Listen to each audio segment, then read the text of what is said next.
Bismillahirrahmanirrahim. Alhamdulillah Rabbil Alamin. Wassalatu wassalamu ala ashrafil anbiya'i wal mursalin wa ala alihi wa sahbihi ajma'in. Subhanaka la ilma lana illa ma 'allamtana innaka antal alimul hakim. Rabbi shrah li sadri wa yassir li amri wa hlul 'uqdatam min lisani yafqahu qawli. Pada malam ini kita membicarakan mengenai khalwah, salah satu metod ataupun salah satu manhaj orang-orang sufi dalam membersihkan hatinya kepada Allah Subhanahu wa taala. Maka takrif kepada khalwah, Syekh Ahmad Zarruq menyebut di dalam Qawaid at-Tasawuf, karangannya, khalwah itu lebih khusus daripada uzlah. Adapun khalwah dengan uzlah, yang khalwah itu lebih khusus lagi. Orang yang beruzlah ini maknanya dia memang mengasingkan diri, tetapi dalam waktu yang sama dia bergaul dengan orang ramai, tapi hatinya tidak terlekat ataupun tidak bergantung dengan orang ramai. Walaupun mereka bersama dengan orang, dan orang uzlah ini dia hanya keluar pada tempat-tempat yang tertentu sahaja, seperti untuk berjumpa dengan orang dalam menyampaikan ilmu, ataupun dalam sembahyang berjamaah, ataupun menunaikan hajat seseorang, dan tidak lebih daripada itu. Tidak melebihi kepada perkara-perkara keduniaan, hanya yang berkaitan dengan agama. Tapi berbeza dengan khalwah. Khalwah betul-betul tak keluar, tidak bergaul langsung dengan orang lain, bahkan mengasingkan diri. Mengasingkan diri. Dan ia ini berkhalwah dengan arti kata dia mensunyikan dirinya hanya dengan Allah Ta'ala dari segi jasad dan juga ruh ataupun hati. Adapun uzlah, kadang-kadang hati beruzlah, jasad boleh lagi bergaul dengan orang ramai. Tapi lebih khusus lagi khalwah. Maka dari aspek bentuk dan gambaran, ia adalah satu jenis daripada i'tikaf. Tengok pada zahir dia macam i'tikaf. Kerana apabila seseorang itu duduk i'tikaf dan dia berniat i'tikaf di dalam masjid sebagai contoh, lalulah dia ini tidak digalakkan melakukan sesuatu yang lain kecuali ibadat. Lalulah dia beriktikaf, dia niat iktikaf, lalu dia duduk itu dapat pahala, dan dia digalakkan mengerjakan amal-amal ibadat seperti membaca Al-Quran, seperti berzikir dan seumpamanya. Maka begitulah keadaan orang khalwah. Tetapi yang bezanya di situ, akan tetapi khalwah ini tidak dilakukan di masjid, walaupun boleh jadi ia dilakukan di dalamnya. Boleh khalwah dalam masjid, tapi biasanya orang khalwah ni tidak dalam masjid. Kerana kalau dia duduk di dalam masjid, nanti akan ada pergaulan dengan orang lain. Sama ada dia bergaul, bercakap sesuatu perkara selepas daripada ibadat yang dilakukan. Kerana dia beriktikaf di dalam masjid, ketahui sebagaimana kita maklum, dalam masjid memang orang ramai. Lepas daripada keluar masjid, habis ibadat, nanti orang bertegur kita, bercakap, lalu akhirnya takut mengganggu penumpuannya dalam melakukan amal ibadat kepada Allah. Maka ini adalah satu bentuk manhaj orang-orang sufi dalam membersihkan hati. Lalu dikatakan, ada pendapat ulama mengatakan bahawa dia telah mendapati jalan yang cepat untuk merasa cinta kepada Allah adalah jalan khalwah. Jalan khalwah di antara jalan yang cepat hingga menghasilkan rasa cinta ia kepada Allah Ta'ala. Kerana seorang yang berkhalwah ini, dia bila khalwah dia kena putuskan hubungan dengan dunia. Maka bila putuskan hubungan dengan dunia, maka dihubungkan dirinya dengan Allah Ta'ala. Bila dihubungkan dirinya dengan Allah, maka lebih cepat dia ingat kepada Allah. Maka khalwah ini satu bentuk yang diamal oleh ahli sufi ataupun seorang syekh murabbi. Mereka itu mentabiah anak muridnya dengan jalan suluk. Suluk ini adalah satu jalan khalwah yang dilakukan oleh guru-guru, mursyid-mursyid, murabi-murabi dalam mentabiah hati anak-anak muridnya. Maka tempoh paling lama di sisi kaum sufi ialah tidak mempunyai had tertentu. Maka khalwah ini bukan dipanggil bertapa, kerana bertapa berbeza dengan khalwah. Bertapa ini dia pergi di satu tempat umpama gua, tetapi ada niat-niat yang tertentu, seperti untuk mendapat kebal Itu betapa, kadang-kadang betapa untuk mendapat kebal ataupun betapa untuk mendapat ilmu-ilmu yang tertentu seperti ilmu gaib. Kan Syekh Rahimuddin ada cerita, dia dulu pernah duduk di satu tempat macam betapa makan lada. Nak dapat ilmu gaib. Jadi betapa ini dia bukan jalan menyucikan diri. Yang jalan menyucikan diri itu dipanggil khalwah. Lalu dikatakan di sini lama mana? Maka kaum sufi, ahli-ahli sufi, ia tidak menghadkan maknanya banyak mana orang itu, lama mana dia boleh berkhalwah. Maka dikatakan di sini, tetapi sunnah menunjukkan 40 hari. 40 hari keluar, asingkan diri untuk berjumpa dengan Allah Ta'ala. Ini 40 hari. Ini ramai guna kaedah 40 hari. Kita keluar 40 hari. Siapa nak keluar 40 hari, 40 hari. Dan dikatakan bahawa kalau orang itu beramal sembahyang jemaah 40 hari tidak tinggal, maka insya-Allah dia akan lekat menjadi ahli yang sembahyang jemaah. Kalau dia itu baca Al-Quran 40 hari dia tidak tinggal, insya-Allah dia akan jadi ahli Quran. Dan sesiapa yang mengekalkan amal baik, dalam kitab tasawuf yang lain mengatakan bahawa sesiapa yang mengekalkan makanan yang baik selama 40 hari, dia jaga makanan 40 hari, akan bersihlah hati dia. Maknanya Allah Ta'ala akan bersihkan hati dia. Maka berdasarkan kepada itu Allah Ta'ala suruh Nabi Musa AS tinggalkan kaumnya selama 40 hari untuk berjumpa dengannya. Lalulah ulama-ulama sufi mengambil tempoh 40 hari kerana melalui perjanjian Nabi Musa AS. Maka kisah Nabi Musa AS ketika Nabi Musa bersama dengan tukang-tukang sihir Firaun, akhirnya Nabi Musa dikejar oleh pengikut Firaun dan Firaun. Sampai saja dekat tepi laut, Allah Ta'ala perintah Nabi Musa agar memukul dengan tongkatnya. Lalulah laut menjadi beberapa belas lorong. Sehinggalah kaum Nabi Musa pun lalu lorong tadi. Lalulah Firaun dan pengikutnya pun lalu juga. Lalu Firaun ditenggelamkan. Lalu selamatlah Nabi Musa AS. Selepas diselamatkan oleh Allah Ta'ala Nabi Musa AS, lalu Allah Ta'ala meminta Nabi Musa meninggalkan kaumnya. Wa izwa adna Musa 40 lailah summa takhastumul ajla min ba'dihi wa antum zalimun. Lalu Nabi Musa pun berkata kepada Nabi Harun AS agar menjaga umatnya. Allah Ta'ala telah berjanji dengannya akan memberi kitab kepadanya, memberi ilmu kepadanya, menyampaikan risalah kepadanya dengan mengambil kitab Taurat selama 40 lailah, 40 hari.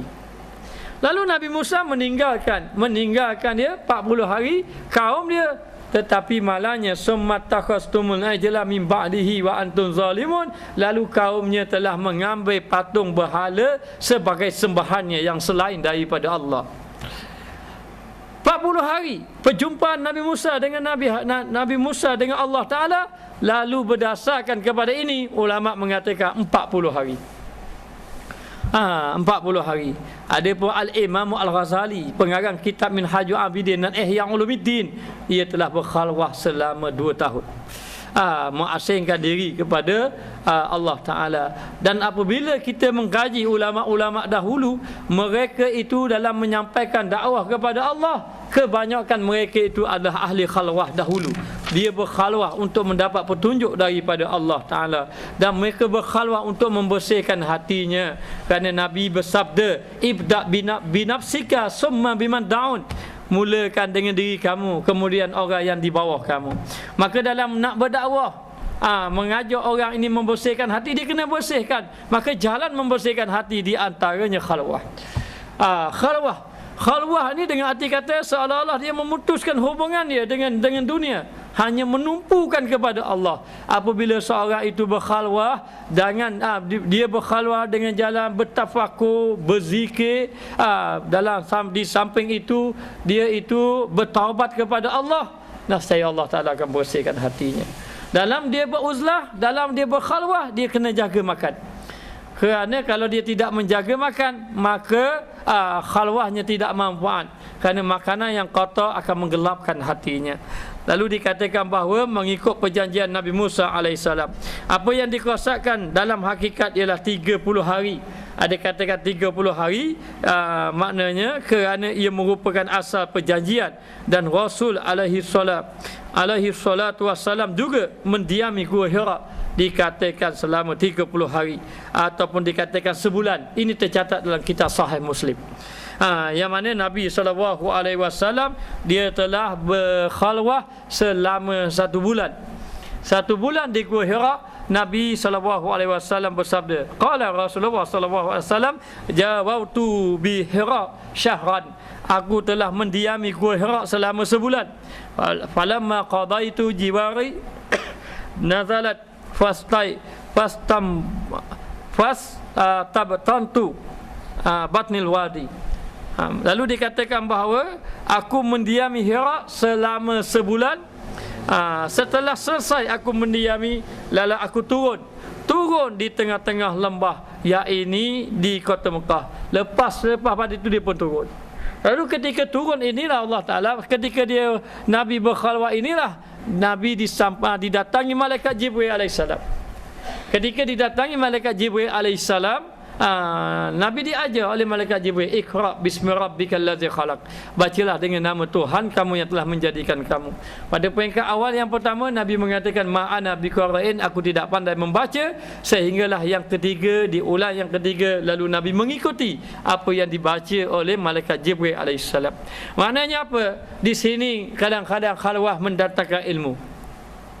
Ramai orang-orang yang berkhalwah, ulama-ulama yang berkhalwah, sufi-sufi yang berkhalwah, kesan daripada dia berkhalwah itu didatangi ilmu. Allah Ta'ala mendatangkan malaikat Jibril alaihissalam dengan didatangkan wahyu. Selepas Nabi berkhalwah di dalam Gua Hira, maka ulama sufi mengatakan bahawa di antara jalan orang itu mendapat ilmu, yakni dengan jalan mereka berkhalwah. Kerana disebut al-ilmu la yuhda lil asi, sesungguhnya ilmu itu tidak akan dapat pada orang yang ahli maksiat. Sesungguhnya hati yang kotor ini tidak lekat ilmu. Maka ilmu ini datang kepada orang-orang yang bersih. Lalu apabila sudah dibersihkan hati kita, bila hati sudah bersih, lalulah ilmu itu akan masuk. Kerana apa? Ilmu ini cahaya akan masuk kepada orang-orang yang mempunyai hati yang bersih. Lalu jalannya khalwah, inilah rahsia ulama-ulama dahulu, yang mereka itu mendapat ilmu laduni, yang mereka itu mendapat kasyaf. Mereka itu Allah Ta'ala memberi pembukaan kepada mereka. Rahsia-rahsia Allah adalah kesan daripada mereka berkhalwah ketika mereka bersunyian dengan Allah Subhanahu Wa Ta'ala. Sebab itu dikatakan bahawa selama 30 hari Nabi duduk mendiami Gua Hira. Kenapa? Lepas Nabi melihat bahawa masyarakat Mekah ketika itu masyarakat yang menyembah patung berhala, masyarakat yang tidak mengenal erti kebaikan, berbunuh-bunuhan di antara satu sama lain. Lalu timbul di dalam hati merasakan perlu mencari Allah Ta'ala. Akhirnya dengan jalan khalwah, Allah Ta'ala telah menunjukkan Nabi ini dengan jalan khalwah mendapati ilmu laduni, mendapat wahyu. Lalu ulama kata boleh dapat ilmu laduni dengan cara khalwah. Tapi kalau kita niat aku khalwah ni nak dapat ilmu laduni, saya tak dapat. Ini pemberian daripada Allah Ta'ala. Tetapi khalwah adalah satu jalan penyucian hati, membersihkan hati kepada Allah Subhanahu Wa Ta'ala.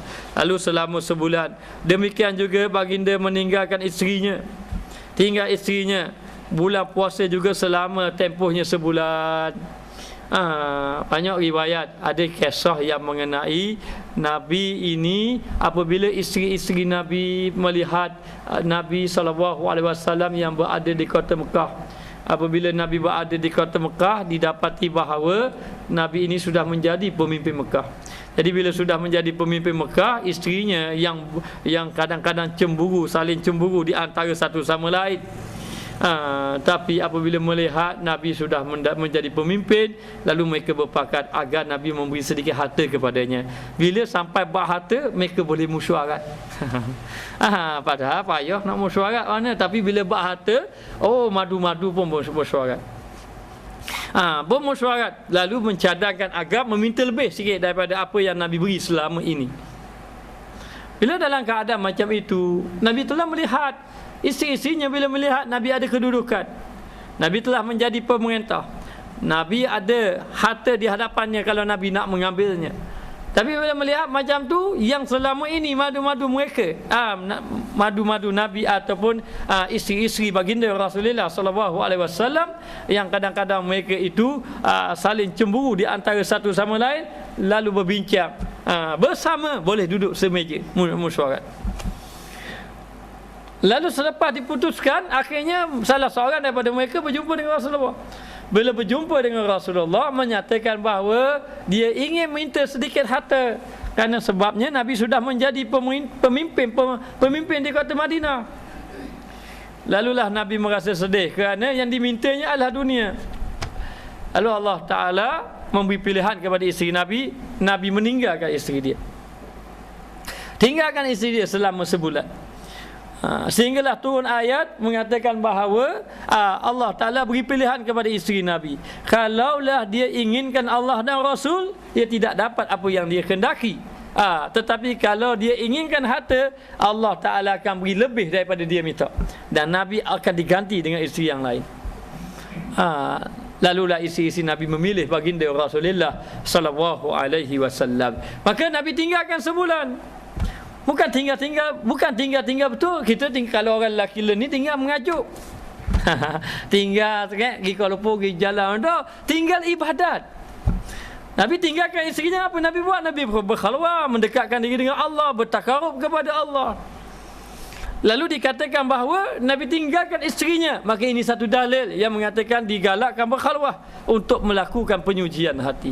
Bahkan kadang-kadang kita berkhalwah, bukan saja hati kita boleh suci, boleh jadi isteri kita pun suci hatinya, boleh jadi anak-anak kita pun suci hatinya, kerana kesan daripada barakah membersihkan hati dengan jalan khalwah. Demikian juga baginda meninggalkan isterinya bulan puasa tempoh sebulan. Bertambah ataupun berkurang bilangan hari adalah bergantung kepada murid dalam menjalani suluknya. Begitu juga Nabi beriktikaf apabila sahaja masuk bulan Ramadan, maka Nabi ikat perut. Makna masuk ikat perut tu maknanya Nabi sudah memikirkan ataupun menumpukan kepada ibadat kepada Allah Ta'ala, sehingga kan Nabi tak balik, duduk di masjid iktikaf selama sebulan bulan Ramadan untuk melakukan ibadah kepada Allah Ta'ala. Maka ini satu jalan juga Nabi meninggalkan ke ahli keluarganya, ambil berat menumpukan kepada ibadah. Maka ini pun juga satu jalan khalwah untuk penyucian hati.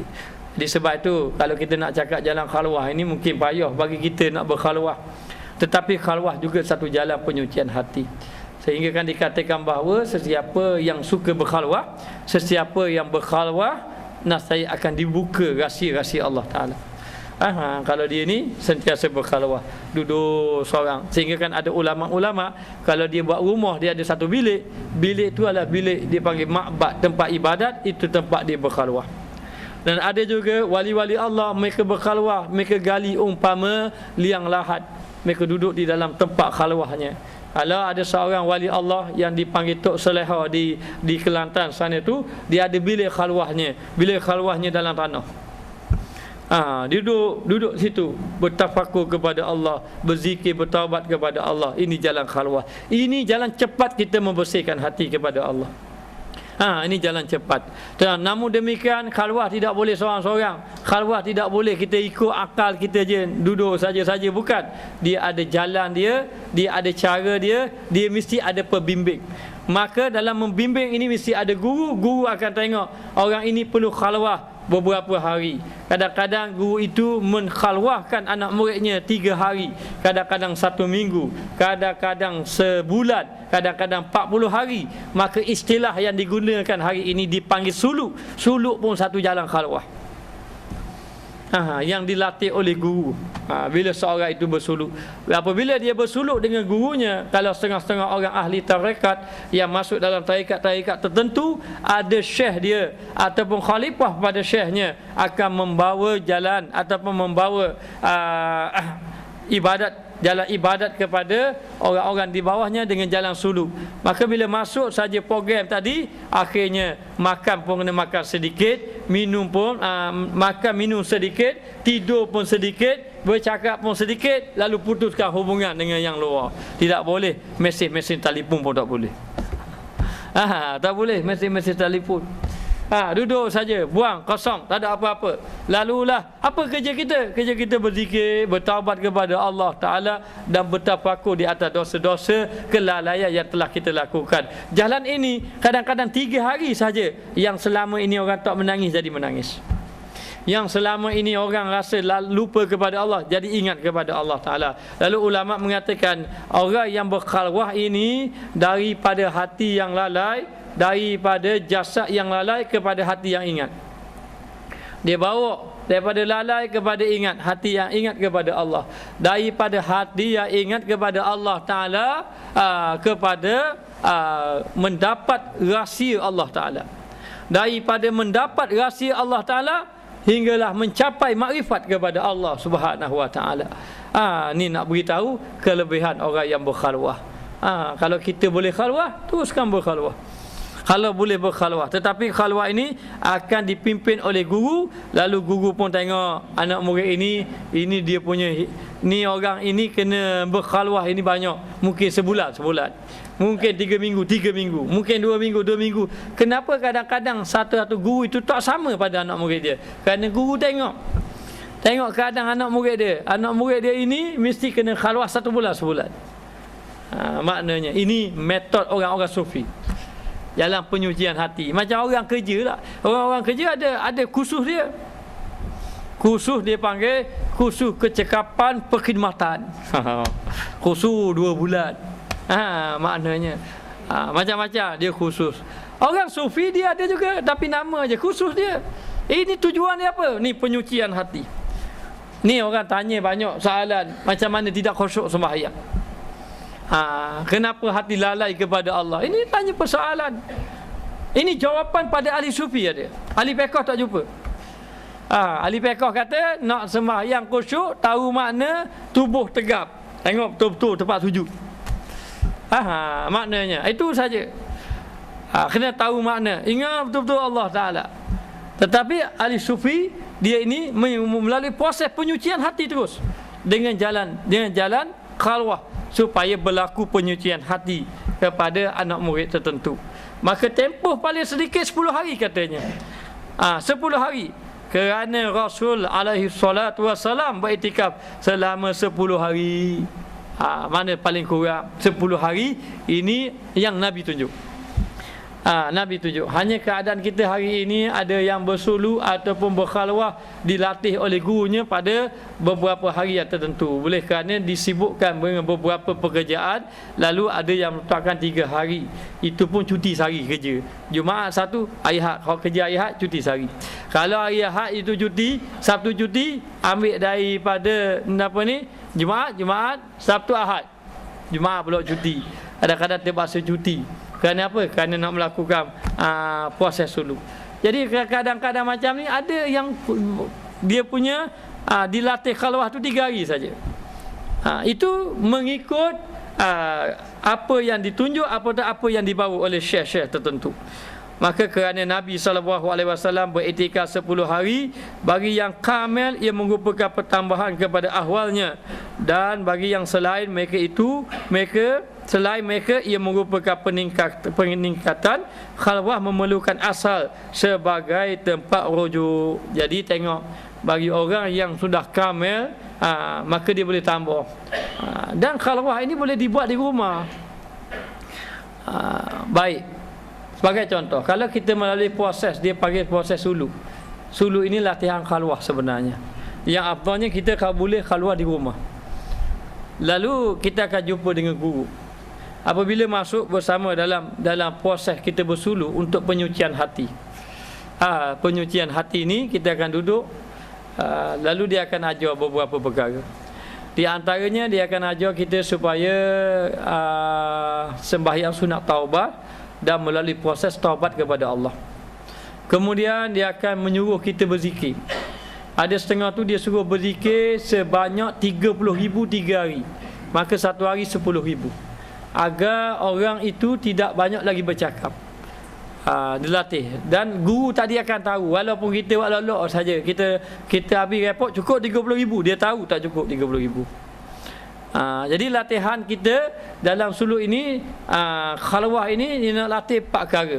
Kurang makan, kurang minum, kurang tidur, kurang cakap. Maka kurang cakap mesti kurang cakap sebab kita khalwah seorang diri. Maknanya. Tapi tutup telefon, kalau tak tutup telefon banyak cakap juga. Duduk seorang diri, tengah khalwah telefon orang. Maka tutup, kurang bercakap. Jadi nak kurangkan bercakap, macam mana kaedahnya? Banyakkan zikir. Banyakkan zikir. Jadi bila banyakkan zikir lalu ditetapkan 30,000 contohnya. Ada kata 17,000 ataupun 20,000. Tengok atas guru tadi. 3 hari. Maka kita habiskan. Kita zikir, kita tanda. Zikir, tanda. Cukupkan 30,000. Tetapi diajar oleh guru kita, bukan gantung pada bilangan tadi. Bilangan tadi hanya sekadar untuk nak latih kita supaya habiskan masa dengan berzikir. Kemudian makan. Makan pula, orang yang memasak itu mesti kena ada wuduk. Dan makanan itu memang kena pasti betul-betul bersih. Bersih makanan tadi. Makan pula tak boleh banyak. Makan sikit-sikit sahaja. Kalau makan banyak nanti ditidur banyak. Jadi makan itu sedikit untuk nak latih kurang tidur. Tadi kurang cakap, yang kedua kurang tidur. Jadi kurang sikit. Kemudian lepas pada tu diajar lagi kita supaya kita ini diajar bertaubat kepada Allah. Bertaubat kepada Allah. Dia pun tengok taubat pada Allah, dia latih kita. Maka duduk dalam tu biasanya dia akan buat 3 perkara. Yang pertama berzikir, yang kedua bertaubat, yang ketiga bertafakur. Dalam 3 ini melatihkan kita kurang makan, kurang tidur, kurang cakap, kurang bergaul. Untuk nak berlaku, nak jadi bersih hati. Sebab itu Allah Ta'ala mengajar kita berpuasa. Sebab itu bila kita berpuasa, jadi ibadat tu lagi cepat. Kerana orang yang berpuasa dia menahan nafsu. Bila nafsu kalah, iman naik. Iman akan kuat. Memang begitu keadaan dia. Dia tak akan naik iman dengan nafsu sama kuat. Lepas sembahyang tahajud minum arak, tak akan berlaku gitu. Iman tu. Bila iman naik, nafsu jatuh. Bila nafsu naik, iman lemah. Dia akan jadi macam tu. Sebab tu bila dilatih kurang makan, dia akan jadi gagah. Maka di situlah berlakunya pembersihan hati. Hati akan jadi bersih. Bila hati jadi bersih, maka di situ akan berlaku peningkatan ahwal dia. Akan berlaku meningkat ahwal dia. Dia jadi macam mana? Dia jadi kadang-kadang dia nampak Allah. Apa maksud nampak Allah ni? Kata orang yang khalwah ni, dulu ada seorang syekh kata, Ustaz, orang khalwah ni bila dia keluar khalwah dia nampak Allah. Nampak Allah. Saya heran macam mana nampak Allah. Saya duk gambarkan kalau dia nampak pokok, takkan nampak Allah duk pokok. Macam mana? Dia sudah tidak melihat lagi kepada makhluk. Dia keluar pada tu, hati dia ingat Allah. Jadi dia pun tengok pokok. Dia tengok pokok, dia rasa kebesaran Allah. Macam mana? Macam ni lah gini. Kalau kita makan mi je. Panda tu kan masuk. Nampak saja. Tak nampak dah mi. Jadi bila kita nampak pokok, nampak lalu Allah. Ini kesan daripada orang khalwah. Cepat jalan khalwah. Ini rahsia ahli-ahli sufi. Hanya kita ni tak mampu nak buat saja. Kalau kita mampu buat, kalau kita betul-betul mampu buat khalwah, kita akan tengok kesan dia. Inilah guru-guru, orang-orang musyrik, guru musyrik yang nak bawa manusia pada jalan Allah sampai menangis, ingat pada Allah, bertaubat pada Allah, berlaku perubahan akhlak. Di antaranya jalan yang dibawa oleh guru adalah jalan khalwah kepada anak murid dia. Ini jalan pada cepat. Kadang-kadang jalan khalwah hanya kita sekejap saja kita melalui jalan khalwah, tidak sama dengan kita belajar ilmu berpuluh tahun. Kadang-kadang berlaku gitu. Hari ini pun kita dapat merasai bahawa kalau kita belajar ilmu, kuliah maghrib, lepas tu baca kitab, macam-macam khatam kitab, kenapa tidak khusyuk sembahyang? Kenapa hati bagi lalai lagi kepada Allah? Kenapa ditipu daya lagi oleh syaitan? Kenapa dunia lebih banyak lagi dalam hati kita? Maknanya ilmu tu tak kuat masuk dalam dada kita. Tetapi direct terus dengan cara membersihkan hati direct dengan cara khalwah ini, menyebabkan seseorang itu cepat sampai kepada Allah Ta'ala. Lalu meningkat ahwal ini. Bila meningkat ahwal ini, bila sudah meningkat ahwal, kadang-kadang macam-macam mari. Mari macam-macam. Bila dia berkhalwah ni macam-macam mari, lalulah dalam keadaan macam itu, andai kata dia mari majzub. Ni istilah tasawuf, dia panggil majzub. Majzub ni Allah, bila Allah Ta'ala bersihkan hati, Allah Ta'ala angkat dia. Bila angkat dia, dia jadi tasdah, mabuk dengan Allah. Mabuk dengan Allah ni dahsyat. Kita tengok orang mabuk dengan puan pun dahsyat. Tapi mabuk dengan Allah lagi dahsyat. Lagi dahsyat. Maknanya dia dalam, itulah kadang-kadang orang panggil isim. Dia kena balik pada asal. Kalau dia naik atas, dia kena balik asal.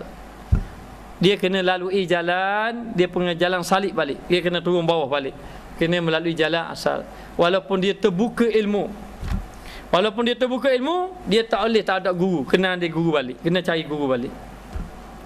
Kerana jalan khalwah ini boleh menyebabkan Allah Ta'ala bersih betul hatinya, boleh menyebabkan ahwalnya berubah. Dia terus jadi ingat kepada Allah, terus dekat dengan Allah Subhanahu Wa Ta'ala. Maka tujuan khalwah adalah untuk menyucikan hati. Ini dia tujuan khalwah. Kalau orang tanya apa tujuan khalwah? Tujuan dia untuk menyucikan hati daripada kotoran yang menyeluruti segala, serta mengosongkan hati untuk mengingati Allah Ta'ala yang satu. Baik, hari ini hati kita tidak ingat kepada Allah. Kenapa tidak ingat kepada Allah? Kerana hati kita tidak mengisi Allah dalamnya. Kita telah mengisi dunia, kita telah mengikuti nafsu. Maka apabila kita mengikuti nafsu, maka hati kita kotor. Maka apabila kita ikut nafsu, ikut syaitan, ikut kelalaian kita, perkara kita tinggal, ikut buat maksiat, maka hati gelap akan menjadi kotor. Maka bila menjadi kotor, hati yang sudah kotor, jalan nak menyuci dia tadi dengan cara berkhalwah. Khalwah tidak cukup semata-mata duduk saja khalwah tak. Kalau seorang tu duduk dalam bilik seorang diri, itu bukan khalwah itu. Itu duduk nengung tu. Makna buat bilik duduk seorang diri, duduk nengung saja. Orang ketuk pintu pun ajak makan tambur. Maknanya ajak keluar tambur. Orang mari pun tambur jumpa orang. Buat apa ni? Khalwah. Itu bukan khalwah itu. Itu termenung tu. Itu mak ayah kena cek apa masalah dia tu. Ini bukan ahli sufi ni. Ini bukan ahli sufi ni. Ini ada satu tak kena ni. Apa yang jadi pada kamu ni? Cek betul-betul. Jadi orang yang khalwah ni dia buat tu. Kenapa? Dia zikir. Kalau nak baca Quran, dia nak tafakur. Mendekatkan diri pada Allah. Dalam keadaan macam itu, baru berlaku penyucian hati. Barulah berlaku penyucian hati. Maka menyucikan hati daripada kotoran yang disaluti dengan kotoran selama ini, iaitu kotoran lupa kepada Allah. Satu hijab kita ni, yang ada pada kita, hijab kita ni adalah hijab terlupa dengan Allah ataupun lupa dengan Allah. Maknanya yang satu dan hakikat yang satu, lupa kepada Allah Ta'ala yang satu. Khalwah tanpa syekh, baik, dia berkhalwah tanpa syekh, seorang diri, dan tidak ada panduan guru. Kalau nak khalwah, jangan jumpa saya. Saya bukan syekh yang boleh memimpin khalwah orang. Cari guru-guru yang lain yang boleh pimpin. Dia akan ajar, okey, begini, buat macam ni. Tapi kalau kita khalwah tanpa syekh, ada sesuatu yang sangat bahaya. Baik, contohnya begini. Kadang-kadang kita ini rasa semangat. Bila rasa semangat, begitu ya khalwah, ini jalan yang cepat membersihkan hati. Kita nak dekat dengan Allah, biar selamat, nak jadi orang soleh dan sebagainya. Lalu pun kita pun faham gitu. Lepas dengar kitab ini, terus balik rumah, khalwah. Khalwah. Yang pelajar masuk dalam duduk asrama, khalwah lalu. Kelas-kelas dah masuk. Mana kelas-kelas pun dah masuk. Lalu khalwah duduk zikir. Ustaz kata zikir, zikir. Dia kata 30,000 lah dia berzikir. Nanti bila kita berzikir khalwah, kita takut kena tipu daya. Gangguan syaitan iblis ada. Tengok-tengok berzikir macam-macam bunyi kat telinga kita. Tengok berzikir rasa macam ada cahaya keluar daripada tubuh badan kita. Ataupun mari bisikan. Tengah-tengah zikir, dah berpuluh-puluh ribu kita berzikir, mari bisikan, kamu ini hamba Allah yang soleh. Maknanya cukuplah, kamu ini wali Allah, kamulah manusia yang terbaik dalam kampung ni. Kamu adalah wakil segala wali-wali yang lain. Maknanya lalu kamulah wali kutub, kata. Maknanya wali yang tertinggi. Sesiapa yang memusuhi kamu bermakna memusuhi Allah. Kita pun lepas berfikir, oh, wali aku ni. Rasa itu tipu daya, bahaya. Membahaya. Ia mempunyai futuh. Ingat, khalwah ini akan mendapat futuh. Ni futuh istilah tasawuf. Apa makna futuh? Futuh ni pembukaan hati. Pembukaan. Allah Ta'ala boleh buka segala kotoran yang ada dalam hatinya melalui khalwah, dan sehingga dapat cahaya Allah, dilimpahkan cahaya Rasul dalam hatinya. Nanti dia tak tertahan dengan putus tadi, cahaya tadi yang kuat, sehingga kan dia akan jadi kadang-kadang seolah-olah macam tidak sedar diri, ataupun menyebabkan dia ini bila dapat cahaya yang begitu kuat, boleh menyebabkan dia jadi lupa diri. Ada putus sebenarnya, khalwah ni ada putus. Sebab tu ulama-ulama dahulu, ulama-ulama sufi, kadang-kadang dia dapat pembukaan ilmu itu melalui khalwah. Dan kita boleh baca, biasa ulama-ulama mereka duduk dalam khalwah, dan Allah Ta'ala beri putus kepada mereka. Bila Allah Ta'ala beri putus kepada mereka, ilmu mereka bercakap seperti lautan. Akhlak mereka adalah akhlak nabawiyah, akhlak Nabi. Allah Ta'ala beri sehingga kan dalam tubuh badannya penuh dengan cahaya Rasul, cahaya Nabi, dan terbuka segala rahsia-rahsia Allah. Maka Allah Ta'ala beri kasyaf kepada dia, buka. Orang lain tak nampak, dia nampak. Allah Ta'ala beri macam-macam rahsia-rahsia Allah.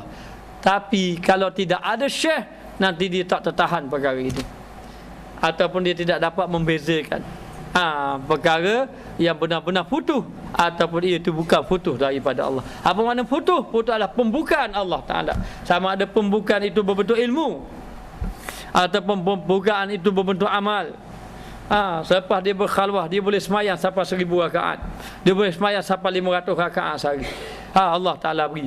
Ataupun selepas dia berkhalwah, Allah Ta'ala beri pembukaan sehingga kan dia mendapat ilmu-ilmu laduni, sehingga kan dia dapat ilmu yang dia tidak pelajari. Orang tanya dia semua boleh jawab, siap-siap nama kitab pun dia tak baca, tapi Allah Ta'ala beri buka pada dia jalan khalwah. Ini rahsia wali-wali Allah Ta'ala. Lalu dikatakan kerana ada futuh. Lalu dikatakan di sini futuh yang agung, dan kadang-kadang kurang sesuai bagi setengah manusia. Kadang-kadang tak sesuai. Tidak sesuai. Bila tidak sesuai, timbul fitnah berlaku pada diri dia. Sebab itu futuh ni boleh ditutup oleh syekh. Syekh tutup futuh dia. Dia tak biasa dapat benda-benda pelik. Lalulah Allah Ta'ala bila dia berkhalwah, berzikir-zikir pun dapat benda pelik. Mendapat benda pelik, dia boleh tengok orang duduk sini, nampak orang duduk Mekah. Maknanya dia nampak pembukaan Allah Ta'ala beri. Oh, dia pun jadi megah. Jadi kalau syekh tengok orang ni tak boleh, syekh akan tutup, hilang dia punya tu, dia punya futuh dia tu. Kerana apa? Kerana tak sesuai. Ini berlaku pada syekh. Ada satu cerita, kita kisah wali Allah. Wali Allah Ta'ala ni dia tak tahu, dia pun wali juga, tapi tak tahu dia wali. Ada wali yang dia tak tahu dia wali. Ada wali yang dia tahu dia wali. Ada yang tak wali ngaku wali. Maknanya susah. Dia kalau nak jadi wali, jangan bimbang, tunggu anak perempuan nikah, pasti dia akan jadi wali juga. Jadi dalam keadaan macam itu, dia jumpa dengan seorang wali. Biasa jumpa seorang wali Allah. Wali ini dia melihat pada orang ini ada kehebatan. Lalulah dia kata, mari sini, masuk dalam bilik dia, bilik khalwah wali tadi. Jadi wali ini kalau orang mari jumpa dia duduk di ruang tamu. Orang dia tak akan bawa orang masuk dalam bilik khalwah dia. Lalu bila datang orang ini, dia ajak masuk dalam bilik khalwah. Dia main masuk bilik khalwah. Bila dia masuk dalam bilik khalwah, lalu dia ajar zikir ke apa, saya lupa dah. Maknanya dia pun duduk, berdiri, lepas tu dia baca ikut syekh tadi, tiba-tiba jatuh pingsan. Jatuh pingsan tu dah sedar. Bila tak sedar, kata wali ni tolong ambil dia balik. Dia pun balik pingsan. Selang beberapa lama sedar dia. Bila dia sedar saja, dia telah melihat. Dia tengok orang tak macam orang. Allah Ta'ala buka dia. Allah, nampak orang ni hati kotor, nampak habis. Dia pun, mana orang ni teruk sangat, mana orang ni jadi pelik sangat. Dia jadi nampak gitu. Jadi macam tu. Allah Ta'ala buka dia. Siapa nampak orang ni? Buka dia. Lalu dalam keadaan macam tu, wali yang tadi, wali yang tu tadi tutup sehingga jadi macam biasa, nampak orang macam biasa. Kenapa? Kerana boleh menimbul fitnah. Kalau tidak boleh timbul fitnah. Lalulah ini sebab apa? Sebab khalwah. Orang yang khalwah ni kalau tak ada syekh pun dapat putus juga kadang-kadang.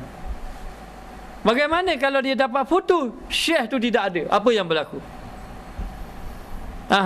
Boleh jadi dia akan timbul fitnah. Boleh jadi dia tak tahu nak tutup macam mana. Boleh jadi memberi mudarat kepada diri dia. Sebab itu kalau nak khalwah, kena ada syekh yang memimpin dia, supaya syekh tadi dapat mengawal dia. Maka dikatakan di sini, kadang-kadang kurang sesuai bagi setengah manusia. Oleh itu setiap orang hendaklah berwaspada dengan ahwalnya terhadap perkara tersebut. Lalu apabila dia berkhalwah, lalu dia akan dapat ahwal-ahwalnya yang tertentu, maka dia berwaspada. Ingat, Allah Ta'ala beri buka seseorang ini dengan jalan-jalan yang tertentu. Ada Allah Ta'ala buka seseorang. Ada orang dia lepas salam dia nampak Rasulullah. Ada orang dia dapat Rasulullah dalam mimpi. Ada orang dia dapat Rasulullah, dia nampak Rasulullah ketika dia menyampaikan ilmu. Maknanya ada orang Allah Ta'ala buka kasyaf pada dia sehingga nampak segala-gala orang lain tak nampak. Maknanya ada orang yang Allah Ta'ala beri kehebatan, dia boleh pergi ke tempat yang jauh sekelip mata. Maknanya ada orang yang Allah Ta'ala beri ilmu macam tu. Ada orang yang Allah Ta'ala beri kehebatan, bila dia bercakap orang ikut belaka dia. Maknanya Allah Ta'ala beri macam-macam kelebihan seseorang yang tadi atas ahwal seseorang tadi. Allah Ta'ala tak beri sama. Ada keadaan-keadaan macam tu. Tapi berhati-hati kalau seseorang itu mendapat keadaan macam tu. Orang yang dapat macam ini ni bukan kata orang alim. Orang-orang biasa macam kita pun boleh dapat. Kalau kita jumpa seorang syekh tu pimpin, dapat kita. Tak ada pandai benda-benda pun. Dikit-dikit keluar ulama besar. Dapat ilmu laduni Allah Ta'ala beri. Boleh berlaku macam tu. Tapi jaga-jagalah. Itu duduk dalam tipu daya lagi sebenarnya. Duduk dalam tipu daya. Kalau dia tak ikut apa yang syekh tunjuk, dia tak laporkan kepada syekh apa yang dia dapat, kadang-kadang perkara itu boleh merosakkan dia. Jadi macam mana orang tu boleh dapat tu? Inilah dia, melalui khalwah. Ramai dah kita belajar lah mana. Kadang-kadang tak dapat ilmu laduni. Dah belajar dah khusyuk pun dah dapat. Tapi ramai orang dapat melalui khalwah. Ini rahsia orang ahli-ahli sufi. Maka dari sini khalwah dikira sebagai mengasingkan diri daripada manusia untuk tempoh yang tertentu. Dalam tempoh-tempoh yang tertentu, 3 hari, 10 hari, 40 hari dan sebagainya, mereka meninggalkan kerja-kerja keduniaan. Maka syarat khalwah mesti tinggal dunia. Mesti tinggal dunia. Syarat dia nak berkhalwah. Tapi tinggal dunia itu buat sementara waktu. Sementara waktu saja supaya tidak terganggu, dengan bertujuan mengosongkan hati daripada kesibukan hidup yang tidak kesudahan. Tujuan dia nak kosongkan hati. Sebab itu orang khalwah kena tutup telefon. Kena duduk di tempat-tempat yang sunyi betul. Dan kena jauhkan diri daripada orang ramai. Maknanya sebab itu setengah-setengah tempat, ada seorang syekh tu dia tanya, dia kata boleh tak cari satu tempat yang jauh pada orang, kalau boleh di dalam hutan. Kalau boleh ada air terjun. Maknanya dan dia khalwah situ air terjun, orang pula buat mandi situ, gong-gong terjun mesti bangun sekali. Maknanya tak boleh nak tupu. Jadi tujuan dia apa? Tujuan dia dia duduk di situ, dia tinggal habis perkara-perkara ni, nak kosongkan hati dia dengan Allah. hati dia kosong, biar masuk Allah Ta'ala dalam hati. Maknanya hati ingat kepada Allah Ta'ala. Jadi dikatakan kosongkan hati daripada kesibukan hidup yang tidak kesudahan, serta merehatkan fikiran. Biar rehat fikiran, tak payah fikir benda-benda. Kalau tidak kita banyak fikir benda-benda lain, tak payah fikir dah, tambah fikir dah. Anak pun tambah fikir, isteri pun tambah fikir, kawan-kawan pun tambah fikir, orang-orang yang tersayang pun tambah fikir. Maknanya harta benda pun tambah fikir, perniagaan pun tambah fikir, habis tambah fikir. Nak fikir Allah. Orang yang berkhalwah fikir Allah Ta'ala saja. Maknanya jadi merehatkan fikiran daripada hiruk-pikuk kehidupan seharian yang tidak putus-putus. Setelah itu dia mengingati Allah. Lepas tu dia kosongkan, tak ada apa-apa. Dia nak berkhalwah ini, dia kena fikir dah, tambah fikir lain. Hari ini tambah fikir apa-apa. Maknanya nak ingat kepada Allah Ta'ala, maka dia mengingatkan Allah Ta'ala dengan hati yang hadir lagi khusyuk. Lalu dia diingatkan Allah dengan berzikir. Ada orang zikir dalam hati. Dia ada zikir lataif dia panggil. Ini orang sufi dia tak pula zikir lataif. Maknanya ada zikir. Pergi sini ada zikir. Sehingga hati dia hidup hati dia kepada Allah. Dan cahaya zikir ni, kalau kita berzikir, dia akan ada cahaya pada tubuh kita. Dia akan membakar kotoran-kotoran. Dia akan menyempitkan saluran yang dilalui oleh syaitan dalam saluran darah. Dia akan sempit. Kemudian dia akan membersihkan segala kotoran-kotoran. Bahkan kadang-kadang boleh boleh menyihatkan tubuh badan dengan cara bertafakur, berzikir kepada Allah Ta'ala dengan hati yang hadir lagi khusyuk, serta memikirkan nikmat-nikmatnya, sama ada waktu malam dan juga siang. Lalu dia bertafakur. Dia ilmu fikir ni dia ada dalam ilmu martabat 7 di antaranya. Jadi ilmu fikir, kita kena fikir kita ni hanya apa yang kita ada, jasad saja. Di sebalik jasad tu apa ada? Ada nafsu. Di sebalik nafsu apa ada? Ada hati. Di sebalik hati apa ada? Ada roh. Ada jiwa. Di sebalik roh itu ada apa? Ada sir. Di balik sir tu ada nur. Nur tu ada Allah Ta'ala. Maknanya kita duk fikir khusyuk, serta memikirkan nikmat Allah pada waktu malam dan siang, semuanya berjalan melalui petunjuk syekh yang arif billah. Seorang syekh tadi mesti arif billah. Dia itu orang yang mencapai makrifat kepada Allah. Seorang yang mencapai makrifat kepada Allah, dia ini kata-katanya kata-kata hikmah, perbuatan dia perbuatan dakwah, akhlaknya akhlak Nabi, ibadatnya ibadat yang khusyuk kepada Allah Ta'ala. Orang arif billah ini ada tanda. Yang pertama, kalau kamu bercakap dengannya, pasti akan dapat ilmu. Yang kedua, kalau kamu duduk dengannya, akan rasa limpahan rohani. Rasa limpahan rohani. Kadang-kadang duduk dengan syekh cukup dah dapat tinggal maksiat. Maknanya duduk dengan syekh lagi dapat tinggal maksiat. Yang ketiga, bila melihat ibadatnya, akan mengingatkan kita kepada Allah Ta'ala. Maknanya, maka seorang syekh yang arif billah, dia akan mengajarnya apabila jahil. Dia ajar. Apabila kita jahil tentang ketuhanan. Kerana orang arif billah ni dia tahu ilmu mengenai penyakit hati. Ujub, riak, takabur, sum'ah tu nak buang macam mana? Dengan siapa yang boleh buangnya? Ada doktor yang doktor biasa, ada dresser je. Ada orang ahli farmasi je, dia dapat beri obat je. Ada doktor yang dapat tahu penyakit, dia tahu obat jenis apa, tapi tak tahu jenis dalaman. Tapi ada doktor yang tahu dalam. Dia tengok cara batuk, dia tahu batuk. Ini memang barah sakit dalam. Macam pomel lah, ada start engine tahu dah. Start engine tahu dah, tak payah buka bonnet, tak payah buka. Tak tahu tak, ni start engine ni, kereta ustaz ni menapa penyakit, tahu selalu. Ini musyrik bahagian kereta.